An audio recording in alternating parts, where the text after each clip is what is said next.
back, episode 69. Episode 69, working our way up to 100, and we are here, like the man said, doing our thing. Today's episode, as always, brought to you by our friends over at Moon Golf, and just in time to jump in for the ad read is our ad reader, Brady Edmondson, but he's still loading in, so while he's loading, journalist. Yeah. While he's doing that, I'll tell you a little bit about Moon Golf because it looks like he's having internet issues. And he didn't pay that bill. He was out never does shopping. Hello. Hey, there he is. Oh, I can hear myself. And can you hear yourself? You got an echo on. These headphones. I hear myself too. You can go headphone free. I think it works well for me. I thought I needed it, but I got a lot of distractions in this house. I don't. You can hear just as fine. Oh, there we go. We got audio fixed. See, we're on top of our game here at Be.Still Golf, part of the BSG podcast. Presented by our friends over at Moon Golf is what we were saying. And today's episode is almost all about Moon Golf because we're going to talk about a trip we went on that Moon Golf sent us on. So our appreciation, our gratitude goes to Moon Golf. And we're not just saying this to say it, but if you need anything golf related, they have it all. And if they don't, they can get it. They have new clubs, used clubs if you're a used club kind of golfer, a wide selection of putters, balls, gloves, apparel, shoes, fittings, grips, all of it. Actually, their little grip wall, I love it so much better. I remember when I used to go in Dick's. Grip. Yes, you get to actually hold it and feel what it's like. I remember back in the day, I'd go to Dick's and they'd have 2 or 3 grips and then maybe one or 2 colors of it. But Moon Golf has a whole wall, so you can kind of look at it, feel it. It's not wrapped up in plastic, so you can kind of see if you appreciate that. What's it called? The garage. They'll get you taken care of. The garage. We love Moon Golf. So this week, boys, we're going to jump into the BSG boys just came back from a trip. We loaded up. We headed to Aiken. How does Rick say it? South Carolina. Ain't that what he says? When he talks about the Carolinas. Yeah, I wish we could have got over there. They said that course we passed was it. I don't know if it was because I remember seeing a different sign. Thinking the same thing. But we were close. Me and Brady looked it up. Maps. We looked it up on the way to it that morning, and it said we were 4 minutes away from it, 2 minutes away. It was on our right. That course that was all protected was on our left. It said Palmetto was over on the right. I believe that's the course where Kisner almost beat Riggs with just a 5-iron. They were not lying to us. Oh, that was it? Mm-hmm. The Fermata Club that we pass is where the tennis and pool are. Uh-huh. And directly behind it is Palmetto. Didn't Kisner play Riggs with just a 5-iron or something like that? I can't remember that. I remember saying, oh, no, it was just a specific hole he did that on. Yeah. But yes, so let's just start from, I guess, maybe the practice round on Friday. We didn't think we were going to get in. We were able to get there and get a tee time in there. That was awesome. First time seeing the course. Yeah, he was very, very friendly. I called him. We were about an hour out. I called him, said, hey, do you have anything around 2:30 that we could hop on or 3:30? They said, yeah, we got you. First time seeing the course. Anything stick out, Zach? Or even the clubhouse, any of that? Love the clubhouse. Super old tradition field vibes. Even without knowing the course was over 100 years old, the clubhouse felt like it had been there. Yeah. It was established, it had purpose. And not you just walk in, it's oh, here's where you can buy a dozen balls for $100. Yeah. And then as we're walking down from the truck, you can see 18's green. And it's zoop, just straight down. Mm-hmm.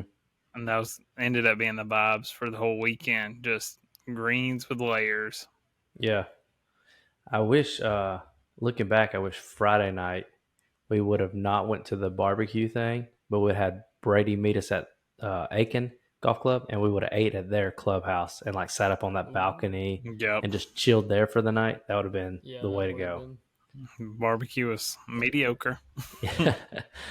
So we didn't get to experience that, but walking up, like seeing the little upper deck balcony that just overlooks 1 and 18, and it's a full restaurant. That would have been so cool to sit up there. Friday, we haven't got to the course yet, but walking up the putting green, I didn't get to appreciate it until Saturday because Friday I didn't know what was going on. I thought it was just a wild putting green. But then Saturday, they put up the little tee markers and the flags, and it's actually a little 9-hole putting course. I was like, that is so cool. I love that. Absolutely love Then it. we had a battle. We did. It came down. It wasn't filmed. We should have filmed that. That would have been fun. Zach was, I think, one stroke behind everybody, then just makes a 1 on hole 8 to put himself back in it and ends up winning it. Battling. Would love to see more course. I'm trying, for the people listening, imagine like it was kind of in the shape of the letter E. So it had like a few different peninsulas coming out. But you'd work your way around to hole 1. It was, just little curvy putts, maybe 30 feet, if that, on some of them. All real grass, too. And you just go hole Not 1 through too 9. So, yeah, real grass. So, that's a good point. And instead of just putting randomly around the putting green, you could actually play this little track. So that was really cool. Really glad we played it Friday night because if you don't know, Aiken Golf Club, we tried to watch videos on it. No Laying Up did a video there with Jim McNair Jr. The course is a lot of blind shots and a lot of blind greens. Yep. Either the tee box is up high and there's something blocking and then it drops down to the fairway, or you've got the greens above you. You don't know. And if you're hitting to those greens, they are very wavy greens, like humps and everywhere. So you're not just hitting to a flat spot. That was You almost have to plan more than going at the pin. Like, we always go center green, or Oh yeah, if you're feeling good, you try to go at the pin. But on some of them, you can't go at the pin. Yeah, that was some of my favorite takeaways from the course was that you could, on a lot of shots, just play like something in front of it, let it run to the hole, and it would work its way down if you landed it in the right spot. And even like I know me and Casey on one shot hit like into this green, thought we had it up on the top tier, and then it's both of ours spun right off to the front of the green, and we were like, I mean, you have to on some holes like literally throw it all the way back there to the hole, or it's coming off.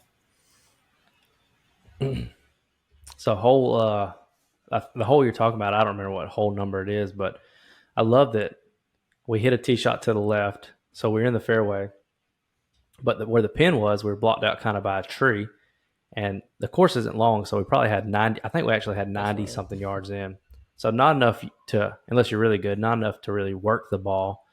But I love that the course gave you the option of, okay, you can't attack this flag, but the green has this cool little hump in it, and you can hit it 15, 20 feet right of the flag, and the course will still work with you and put your ball down there. So a lot of creativity, not just, let me go straight to the pin every time or try to target the pin. There's a lot of, okay, let me hit this specific spot on the green because it's going to work my ball back. I think it was a good taste. I noticed what to see in North Carolina with a lot of the waste bunkers and stuff. Or waste areas, and then a lot of the taller grass, like right in front of the tee boxes, which we're kind of used to that here at Point. But seeing the sand areas, I think that's a good start for like what's to come out in North Carolina. Watching the drone, I wouldn't have never known this. The closest to the pinhole, Zach had the drone up there, and when we went up there, my ball was maybe 8 feet pin high or whatever it was. I thought that's where it landed. But because Zach had the drone up there, back to the greens being like that, I noticed my ball actually landed probably 10 feet past it, and it hit the hill, and then it rolled back down to that spot. So the greens are a lot to play with. I guess that's what he meant by hole in one location, because if I would have been 10 feet to the right, it would have rolled right to the cup. But shout out to our drone videographer having it up there so I could see my ball do that. I don't know. It was a different view to actually have time. Yeah. to put it in the air for it. That hole and hole 8, which was 18 for us. Zach and Or we I was both able to threw see. darts. Yeah, I was able to see both of our shots. Yours actually hit close to the pin and then spun back. You can see it from the drone. And then You mine say was it's kind of hit. I got to call the PGA. Yeah, it's fun. It's fun.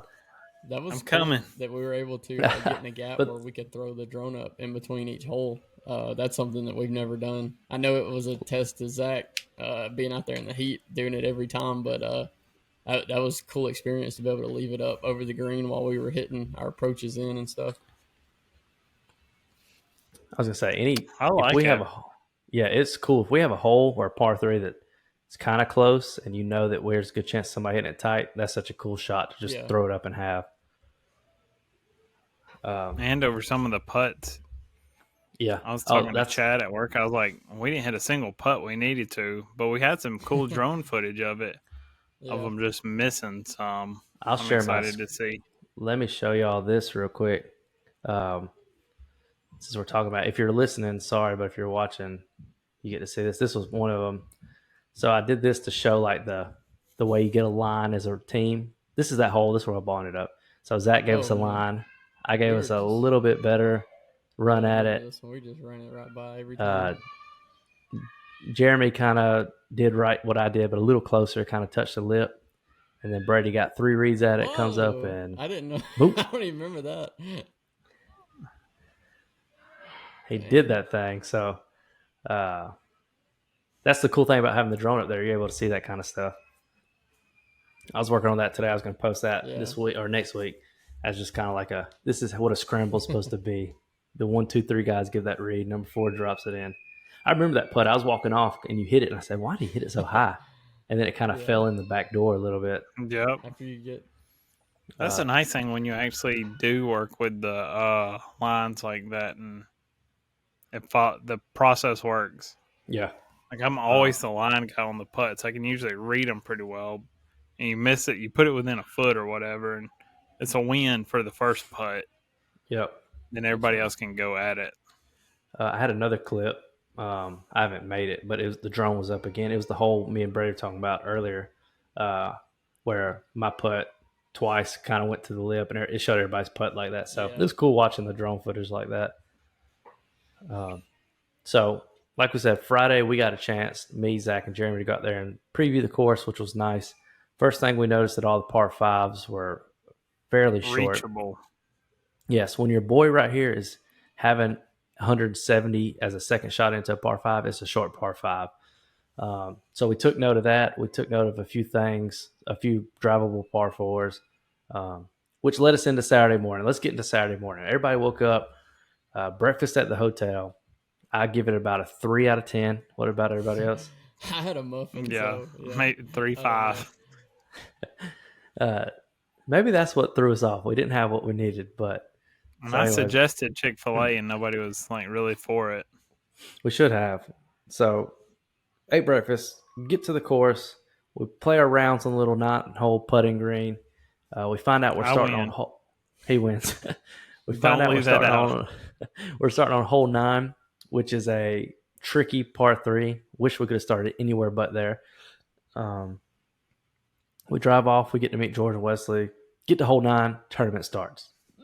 Run us through it. Kind of what y'all are thinking. Well, we had no range time. I could not hit for the first several holes. I could not put the club on the ball correctly. And then Brady come up and threw a dart. It was 6 foot. It was guaranteed bird. That makes it sound worse that we didn't make the bird. It should have been. I was doing tracers earlier today, and I noticed that like the first 5 or 6 holes, I was like, I don't even have to make a tracer for Zach's shots because off the tee that we didn't have a range. But Brady had a good. Yes. I really think that always affects me, especially for the driver. And sometimes it's just bad to start anyway, but if I don't have a range and the first swing is long iron and then driver, I almost think it was unfair because our second hole was long drive hole. It's like first swing of the day with the driver, and you're trying to give it all you got, and it just don't work. Me personally, I'm not a range guy, but I know Zach lives and dies by that range, so he needed it. when we go in T minus, hold on, let me pull it up. 28 days. Does that sound right? It's less than that. I know 7 for 20, 30 days. 30 days 30 from days. today, we get on the plane. I'll be at the range, especially for Saturday. That first round Uh, at I think it's Longleaf now. So I think the first two, I don't know if y'all looked at the reservations, but I think the first two rounds got swapped. So I think it's Longleaf now instead of Talamore. But I mean, it's a 7:30 tee time, so we're gonna be hitting out there in the dark, warming up. the I'm fine Talamore. with the early one. I just hate when it's wet. Like it's still so dewy that every shot just doesn't roll. Because, sometimes I feel like I got good ball speed and club speed that even if I top it, it's still running. Mm-hmm. But if it's early, it'll just stop. And you just see that rooster tail of the water. And I'm like, oh. Talamore's the That's llama right. course, right?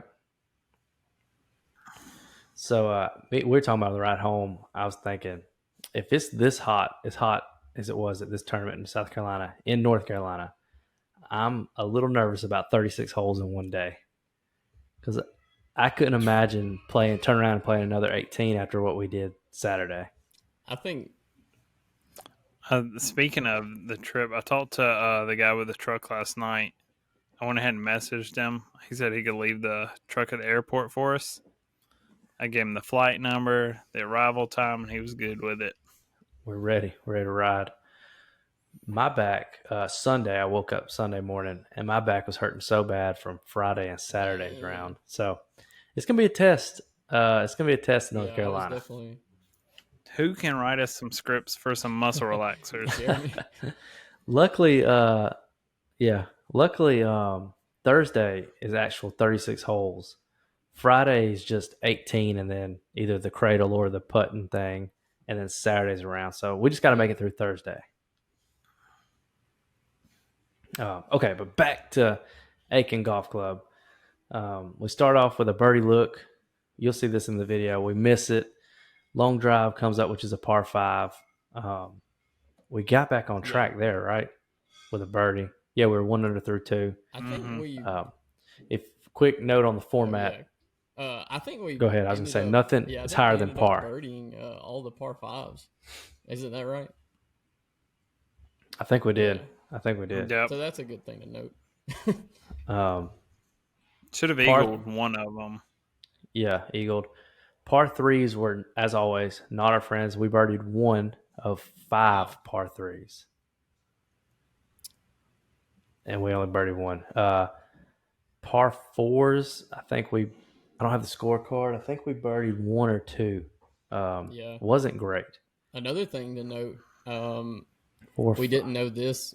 There was 2 rules that we didn't know beforehand until the tournament, like right before it started, which was the highest score you could take on any hole was par. So if you had a bogey look, you just picked up and wrote down par. So that if you ever, I know there's like one hole where we didn't put out. It was a par 3. Like that's why, because we didn't have to put it. And there was actually people on that hole watching, and they asked why. Yeah, they asked why we didn't put out, and I had to explain the rule. And the other rule was that the top 3 teams that finished, however, I guess it didn't matter what the score was. Whoever the top 3 were had to play in it was supposed to be a 2-hole playoff if it needed to be, but had to do that at the end of the tournament to decide the final winner, which they didn't give us a rundown on that format until it was over, which it ended up being alternate shot. Yeah. Which I was a fan of. I thought it was exciting because then it brings not into question, but if your team cheated, you're about to get exposed. Yep. And so we'll get into the scores and what got us there at that part. We finished 8 under, and when we're talking about hole 1 should have been a birdie putt, you'll see in the video. It's not like we're saying, "Oh, we should have made." It really should have been. We kind of barely just missed the cup. That would put us at 9 under. There's another hole you'll see. We're talking about should have had an eagle. We're not just kind of lying. We really should have been an eagle. That would have put us at 10 under because we already counted the one birdie. Another par 4, hole 1 should have been a birdie, but 11 under. We were so close to being in that final group of 3. But here's the kicker: is that once you got into that final group of 3 for the playoff, it wasn't a scramble anymore. They turned it to alternate shot. And so that's where nerves came in, because now it wasn't you got your boys with you on hole 1. Let's all pound one out there and pick one. It was, let's decide who's going to hit first, second, third, fourth. And there was a couple of teams that kind of not exposed them a little bit, but they sent them right into the parking lot. Got to them. Yeah, and then someone was jarring them when they were putting them in. They said, "Oh, that 58 is looking very questionable." One team had to go back to the tee box and hit 3 from the box, which, granted, the next guy up stepped up and almost drove the green. But another team hit it right, dropped, and so they're having a little tough spot for a second. But the team that actually hit the fairway just basically walked away with the tournament after that point. Luckily, they were the bogey. They were the ones that shot the lowest score, so I think it all paid off. And those guys, after watching them, we had actually watched them on that hole when we were coming through, and I mean they did really well on the approach shots when we watched, and then watching them play it again as a team, and then the next format where they actually played at Georgia and Wesley, I think that was pretty cool watching them scramble against them and making 2 birdies. Yeah, they birdied both spots. Which, let me ask y'all this, because I can't quite recall. So before I make accusations, I'm going to ask y'all's memory. When we were going to 18, the team that won it was working on hole 1. So they drove it by 18 tee box, which I believe because they had some long hitters. Everybody's second shot was not great, I don't think. That's where I need some help. I do remember. I would question that bird they wrote down. They wrote down birdie for hole 1. Their birdie putt was, that green had a big down. It was off that back front. They had to putt from that front. So that would have been a huge uphill breaker from probably 3 or 4 feet below the hole they had to putt. And they wrote down birdie. So I just want to throw that in there. Guy got one back there, though. I can't remember. He did, but it rolled past it. Back up the hill. Yeah. They would have had to. So they would have had to make a big putt is what we're getting at. I wish the camera would have, which I filmed 3 of the 4 shots. Okay. I'd have to review it. I didn't film Frank's. I cut it off because I was tired of standing there. But I remember Frank hitting last, and everybody, oh, that a boy, yeah. But he wasn't close. I remember that. Maybe, I don't know. I just wanted to throw that out there.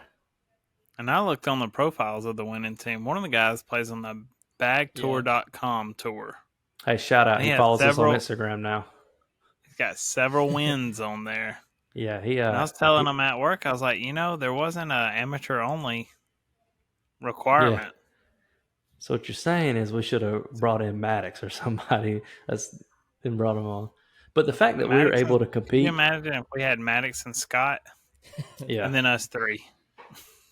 The fact that we were able to compete, though, realistically, we could have been there.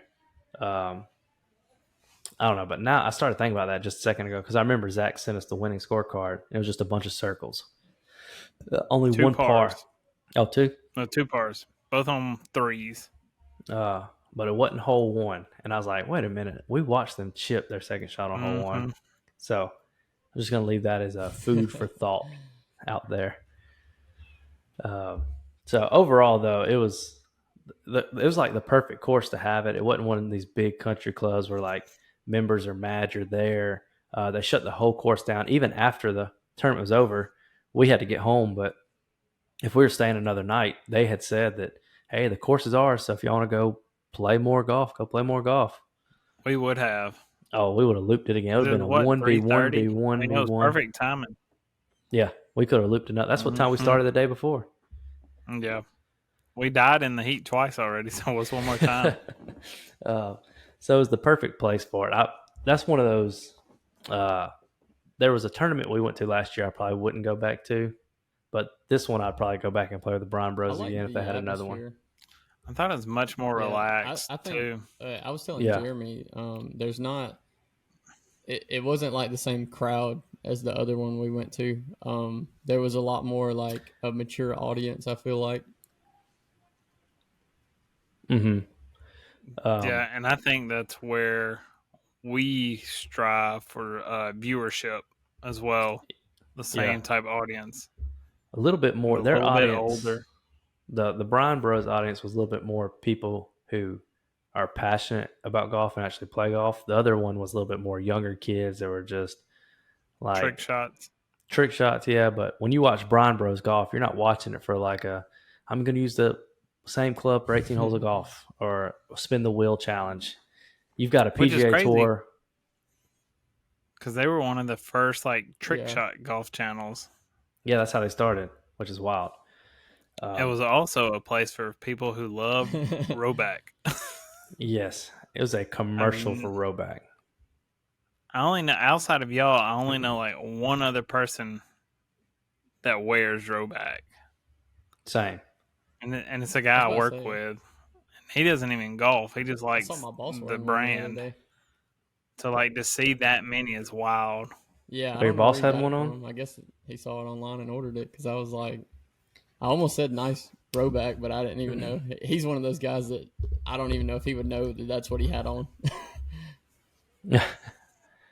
And to talk about it, the gift bag was well worth the entry Yeah. fee getting in. I feel like a free Roback, the hat, the sleeve of balls, the cup, the tumbler, Putter grip. the I 30% off used the code cup to Roback. today, and usually my coffee is about lukewarm at best after lunchtime if it ever sits. It was still warm when I got in the car at 4 o'clock. Really? I was like, I said, this might be something right here. I used mine for water the other day, ice and water. But I noticed on the tag is like it's the cup that like a lot of these college programs use as their partner or whatnot to make licensed cups. But no, it was neat, and probably the coolest thing to me, like Zach said it Friday, was like it's so wild. You watch these people on your computer, your phone, and then to see them in person. But that was the first time I've been around one a PGA Tour player, two, but second Winner. a PGA Tour winner, and watching him Yes. strike the ball. Two shots that stood out: the par three, how he hit it. Both of them hit it tight, pretty close. But that wedge shot on one where he 20 yards off the put that green spin and on drew it in, Yeah. puts draw spin on it from 20 yards, almost dunked it, like rolled it in. I was like, that's wild. So big takeaway, just being cool to be around people at that skill level. And I think you could easily tell that they had totally different personalities. Oh yeah, Like Wesley was there. yeah. I'm sure he was thinking about next season already. Mm-hmm. What he needs to work on in his game, and George is just going around talking to everyone and super, as Mitch would say, humble and down to earth. Hey, and we got to meet Josh Kelly, hole-in-one trick shots. Found out he has land close to us. And we saw one of our earlier interviews, Josh Mayer. Yep, it was cool. It was cool. It's neat to build that relationship to where we were riding by and he's just like, "Oh, what's up, guys? I was watching y'all stories. I saw y'all were here." Like that's just cool to have that connection. Then to be able to hang out and people kind of like Josh, they know what we're doing there. We're not just people just randomly trying to work at it, but we're trying to make it a career out of this bad boy. So super neat to be able to build these relationships. Me and Brady were talking today about the GoPros with the tentacles, like the sync. Oh yeah. I said, boy, that's all we're gonna do now. I thought about it and I was like, we have two syncs because we're wanting two cameras. So just get one more, plug it up, and now the GoPros are with the mics. I know. Is that a purchase we need before Texas? I mean, not Texas. North Carolina. How much are just the syncs? I thought they were like $40-$50 maybe. Oh, that's it. Or are they more? Could be wrong. Is that his big eyes? I'm looking. Hey, the fact that he's giving us big eyes means we need more views. So please subscribe to our channel. I was gonna say it was more than. But I saw that in that video. I was like, why aren't we not doing that? I mean, the audio. It makes sense. I was listening to the GoPro audio today. It sounds good. That's a little more than 50. What's about 110? Time two. 220? 229. Because remember, we looked at when we originally started, we looked at buying two because it was two for $3.99. You'd save like $60 if you bought two instead of one. Oh, because the mics are like $260, aren't they? Yeah, no, I thought the mics were $350 each. Oh, maybe. This is a little insight on how much we have invested in gear. This is it. But I'll say this: I don't think it's put us in a bad situation because the GoPros I was listening to them today, and that we bought the mods. It sounds good. Like it's not clanky. It picks it up real well. So I'm not stressed about the situation. And if you're a viewer, a long-time viewer, you know we had some struggles with some GoPro. A lot of like, or just sounding weird. Or sometimes I'd hear loud like, yeah. But now we got it fit. We spent some money and we got the mods, and it's a lot better now. That's wild where we were. Where the first episodes are okay. Here we are. There's literally a video where me and Brady filmed each other with this phone, like this right here. But no, I love the new GoPro setup. It's just take it right out of the bag, put it on the window, and be done with it. But it's about to be easy. Yeah, it's starting to get there. Here's y'all another insight from North Carolina. Brady, we came up with a plan on the way back that we're going to build a schedule out, and every 6 holes we'll swap where somebody will be responsible for the camera and the tripod, the big camera. And so you'll have it for 6 holes. You set it up, move it, set it up, move it, and then you have 18 holes off. But basically around a golf. No, it'll be 27. Camera. No, because it'll be like I'll have it for 6, and then I'll get 6 from you off, 6 from him off. Sorry, I keep thinking 9. No, I think 6 will be a good little. Yeah, 6 is a good number. Yeah, because then you don't get too tired. You're like, oh, okay, I just got to do it for 6 holes, and then I get 18 holes off. It's going to be like your worst 6 holes too. Watch. Oh gosh, I hope not because we're battling. Just put it on. Let me get it first. I'm cold warming up anyway. Hey, pull up when I talk about the kind of the North Carolina format. Pull up the strokes real quick on the sheet. Updated. So the way we're okay, I need to know the way we're doing because me and Jeremy had a long talk about this on the ride home from Zach's house Saturday night. Jeremy was basically pleading with me, trying to get me to start even with him in North Carolina. And I said I'm not doing it. This morning. It's close now. Yeah, that round. Is it closer? You did, the round you did this past week dropped it down a little bit. Yeah. At Aiken? Yeah, so right now, I'm at 18.1 handicap. So over 4 rounds, I get 76 strokes. Yeah. Next lowest is you, Casey, at 14.8. So you get 61 strokes. No, I was at 68 before Saturday. You shot low. Jeremy's at a 13.7, so he gets 56 strokes. So there's only 5 shots between y'all. There was just Saturday night. There was 8 strokes between me and you, Zach, and I said, "Oh, I'll get those back in a round and a half, and I'll be the one that everybody's chasing." Now I've got freaking 15. 15. And then Brady's the lowest at 10.5, and he only gets 41. So I almost have double, which I think is fair. Brady's screwed. Let's just say that. I would say so.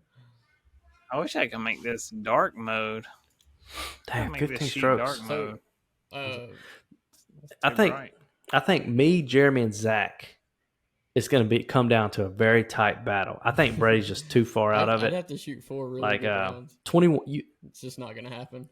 Yeah, the fact that I've got 21 strokes, I feel comfortable with that. But I feel like me, Zach, and Jeremy it's gonna come down to it. I wanted to. I think it'll be real tight. DM question that y'all had for Scott. Who would he take with 12 strokes? Oh no! So I sent him he had the little ask me thing on there, and I didn't. I said give me 12 strokes and let's battle. And he said, it depends on who sent it, because he didn't know who sent it. I sent it from the BSG page. He said, if it's Brady, Yeah, no. If it's so Casey or Zach, let's go. And I said, I it was was like, Casey. Let's get it. I saw the part where he said no to me, but like, if he's a scratch handicap and I'm a 10, I mean, or close to 11, I mean, 12's close. yeah, 12 would be 12's pretty fair. fair, I would think. Like, me and him would probably come down to whoever's playing good that day to our, handicap. Yeah. I sent that. I was thinking, like, if there's ever a weekend one of us could golf and he could golf, like, it'd be a fun little video to do of, like, go play a pro scratch golf, whatever, give 12 strokes and just a 1v1 battle and see what happens. I need So he one a agreed hole. So you want 18 from him? Yeah, I mean, I'm we've 18 seen him handicap and he's 0. We've seen him hit drivers. That you could beat him on a couple of holes. If we go back, if he doesn't lose those 2 or 3 OB, we lose. His putter warmed up. I wouldn't say we lose because BSG boys find a way to battle, but it would be a close match. But Yeah. I would love to go out there. I wish I could have went out today and watched the point guys qualify. Guy had a hole in one on hole 6. That's 2 on hole 6 like in the last week. Not from point, but the one you sent us, Brady, from that guy. Yeah, Try. He got Try. the hole in one. I didn't see the one from today. Who got it? Is today? hole 6 the hole out there at point now to get a hole in one on? You think? It's the shortest. Got it? I've always thought 17 was the hole. Some new guy. I've never met him. He must be a new student.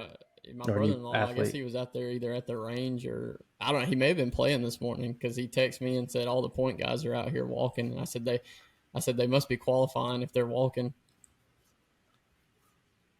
Mm-hmm. I seen a picture the team shared on Instagram or a video of 1T, and it looked pristine. Gia, let me say his name right.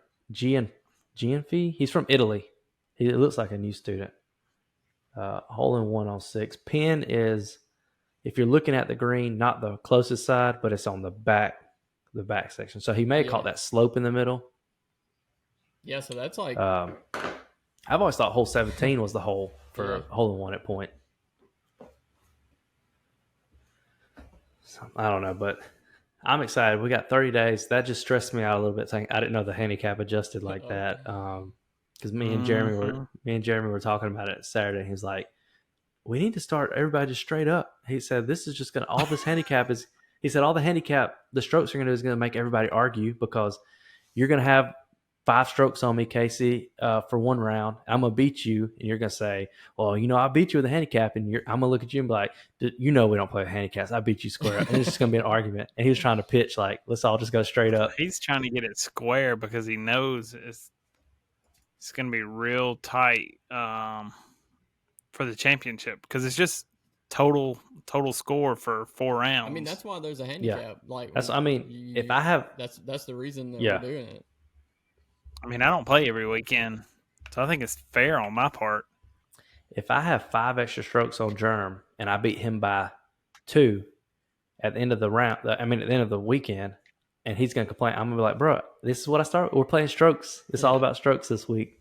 Any other time we play is 1v1 straight up, but this specific trip is all about strokes. Championship. Yep. Just think of it as tour championship, like you said. They're all starting with a different amount of strokes. That's what we're doing right now. Mm-hmm. Let's just see who's got that dog in him. Hopefully it's me. I'm ready. Are we doing first place a flag that says 2023 BSG golf trip winner? From Tobacco Road. We'll do Tobacco Road, and then we'll just sign it. That way. All 4 of us sign it, and then the winner gets to take it home. I say every year, we'll have a flag, and hopefully – it'd be cool to look on your wall and see, I went back to back in 2024 and 2025, and then I lost it in 2026 or whatever. Physically hang up and stuff. Yeah.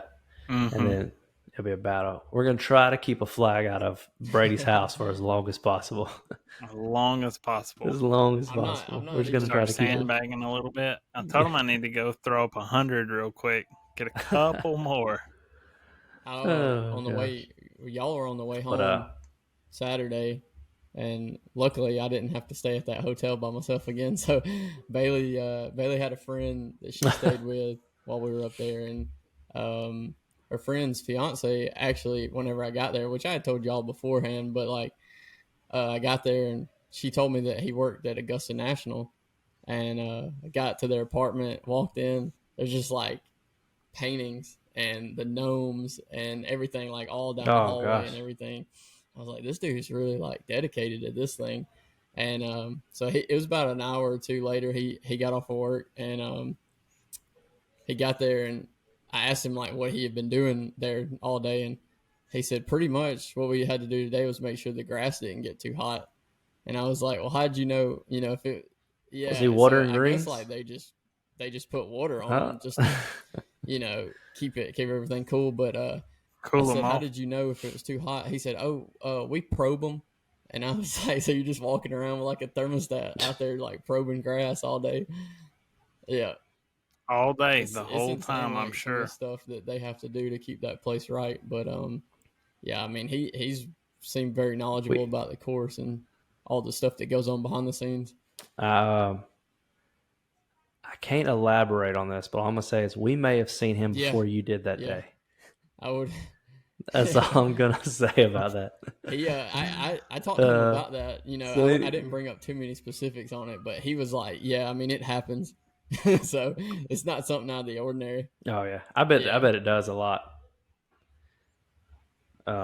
Zach sent me a whole video from it, and like the guy in the comments were like, everybody's like, "How's this not taken down?" He's like, "Nobody said anything to me." But we choosing not to risk it. Blank what he did. Yeah. Yeah. I do not want to risk my passes. I'm trying to be on the course doing an all sports battle with Dude Perfect one day. I'm not trying to risk it. Right. Yeah. But anyways, that's about it for episode 69, boys. Y'all got anything? No, that was It's a bad time for this little baby. I just will say we appreciate Moon Golf for making that trip happen. We'll see you guys next week for episode 70. See ya. Peace.